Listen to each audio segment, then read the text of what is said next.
All right, guys, let me just read a comment on Twitter very quickly. Hilary Indimile is talking about the National Sports Festival. It says the National Sports Commission. Well, it's not the National Sports Commission anymore. Yeah. It's now the Ministry of Youth and Sports.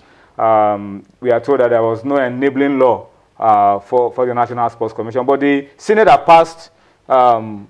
They're trying to put a law together for the National Sports Commission, but at the moment it's the Federal Ministry of Youth and Sports. It says we need a holistic overhaul to play a pivotal role for sports development. That's the Federal Ministry of Youth and Sports. We need focused leadership. I mean, Toby said, I think it was only that said it was leadership that was the issue.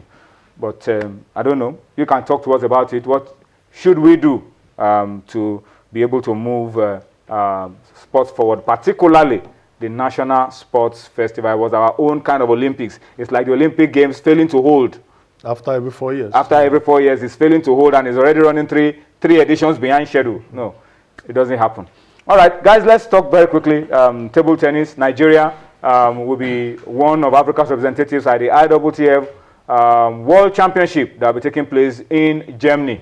Of course, the usual suspects will be leading the light for Africa. That's Aaron Okwadri for Nigeria and Omar Assar for Egypt. But we're looking forward to it in Germany. Another opportunity for Nigeria to show how much of a development we've had with our table tennis.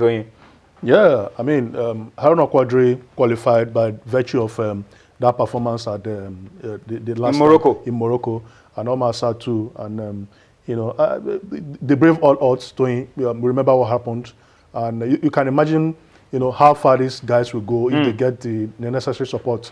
But be that as it may, we wish that he continues from where he stopped last year, continue to do well, improve on his ranking, and who knows, he could end up in a very good ranking later in the year. But the Table Tennis Federation also has some role to play. Yes, we know that they have done so well, but they could do more for table tennis players, especially at this level. You know, in terms of logistics, support, and trying to get better training facilities and coaching for them. If they do that, then I think especially Aaron Okwadri can leave this country very, very, very much higher. This event will be taking place from the 29th of May to the 5th of June in Dusseldorf, Germany, and there will be 5 individual events: the men's singles, the women's singles, the men's doubles, women's doubles, and of course the mixed doubles. All right, so all of these events will be competed for within the 8-day period of the competition. We still have a lot of time before then, and this is a challenge once again to the Nigeria Tennis Federation, Table Tennis Federation, and the Sports Ministry, that plans should begin now for this event, not when it is a week or two. The normal cry for support. Yeah. The players are missing. They cannot make the trip. Travel. This is the time to begin to plan, Toby. Yeah, very, very key. You know, when you prepare, you get success. If you don't prepare, you fail. So, like you said, this is the time they've heard about the information. So, you need to start preparing, get the logistics sorted, everything, finance, and you allow these players to be focused. And, we know what Aruna could do and his colleagues, and they can also challenge you with the other colleagues. But, like you said, preparation is very key. All right, just to wrap it up now, Nigeria's cycling team are getting ready for the African Continental Road Championship in Egypt. And they are very confident that they will go to Egypt, not just make up the number, they will go there and excel for Nigeria. All right, so we'll keep our eyes on the cycling team as well and wish them the best of luck as they prepare for the African Continental Road Championships that will be taking place in Egypt. They are confident that they will go there, not just to make up the number, they will go there, compete, and try to return to Nigeria with some laurels. All right, so that's the cycling team you can see right there on your screen. Guys, let's move very quickly. And before we go on a break, let's spend some time to talk about the politics of CAF. Before we talk about the CAF Champions League, the CAF Confederations Cup, and the league. Only the story of the CAF presidency took a different turn over the weekend. COSAFA, led by Philip Chiyangwa, the president of Zimbabwe. Remember, I was here when FIFA President Infantino came last year. Is the president of COSAFA now, and they had a meeting and endorsed Ahmad of Madagascar for the CAF presidency. And that's huge. That's a big boost for Ahmad Ahmad because that region has about 14 votes. Yeah. And if 14 already can vote, and we know that in Africa we are 54, Yeah. you're getting close to getting 50 plus 1. Yeah, Tony, they are the progressives. You know, I mean, the election can't be one way all the time. Before now, it used to be one way. Unopposed. He got into this position. That's votes. unopposed. And, you know, the question to ask is, what has the leadership of CAF done, you know, to improve the fortunes of the game? Tony, let us take the CAF website, for instance. The Nations Cup match ends, and you can't get a picture, a photograph from the website. It's a question of leadership. No.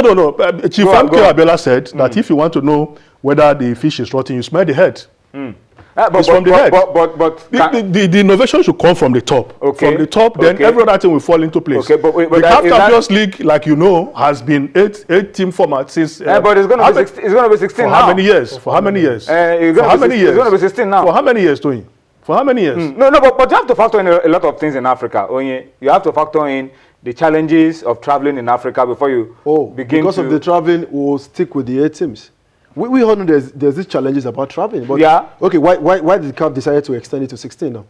It's because of people like you that have been crying. No, but on a more serious note, let's talk about the politics that's going on. It's a welcome development, Tony. CAF have written to Philip Chiyangwa that, look, you are trying to destabilize this body by trying to host FA chairmen outside of your zone, because he has called them up for a meeting on the 24th of February. Why? There will be a FIFA Executive Committee meeting in Joburg between February 21 and 23.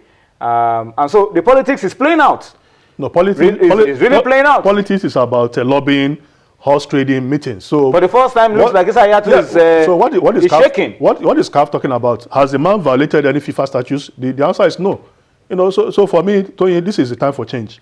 Every progressives, you know, must support what COSAFA is doing. I don't know what WAFU is doing. We can't continue this way. WAFU will always be silent. WAFU will always be silent. But it's very key for them to take stand. Even CAF, you know, took their stand in the FIFA election. I could recall when I was in Rwanda, you know, last year, Infantino came, and obviously they told Infantino won't support you. This is our stand. And that is why Infantino is paying back now by saying that, look, it might not be so. It might not be so. It might be what Oye is saying. We need change. We can't continue. Yeah, that's what I'm saying. Infantino is now saying, look, this is the time for CAF to also have a change. Underground. A lot of people are speculating that he's working under the scene, behind the scene, I beg your pardon, to have a change at CAF level. If the change will be progressive. Because if the change will bring success to CAF, why not? He has done well, with due respect to him. He has done enough. Your own is about Hayatou has overstayed. It is time we need someone who can run the activities day in and out. But Hayatou is running the activities. We know better. I saw Hayatou during the Women's Cup final when he was coming down from the downstairs to go and meet the president. So see, you need. Well, what did you see? When you saying what did you see? He's not fit enough to run CAF. It is obvious. I don't want to agree with you. I may not be saying it's not as if I'm supporting Hayatou to stay on forever, but I don't agree with you that it's not fit enough to run CAF. So let me hear you. Tony, since 1988, yes, Alhaji Issa Hayatou has been president of CAF. You know, from this continent, you look at the quality of players, and vis-a-vis the quality of AFCON, the quality of AFCON, the other competition. I mean, the golf is too much. We need. Hayatou's fault. We need. Golf in class is Hayatou's fault. We need. No, answer me. Purposeful leadership. He's the president. He's the leader. He has done his best, but it appears the golf in class. His best is not good enough. The golf in class is that what you are saying? Perhaps the golf in class is Hayatou's fault. Perhaps, like they say in local palace, the train has left him behind. So we have to move on. Okay. It's difficult for me to convince my guys, but let me hear from you. What are you saying about all of this? Talk to us about it. I'm told we have to go on a quick break. When we return from the break, we'll spend time to talk about Nigerian clubs on the continent and, of course, the Nigeria Professional Football League. Join us again.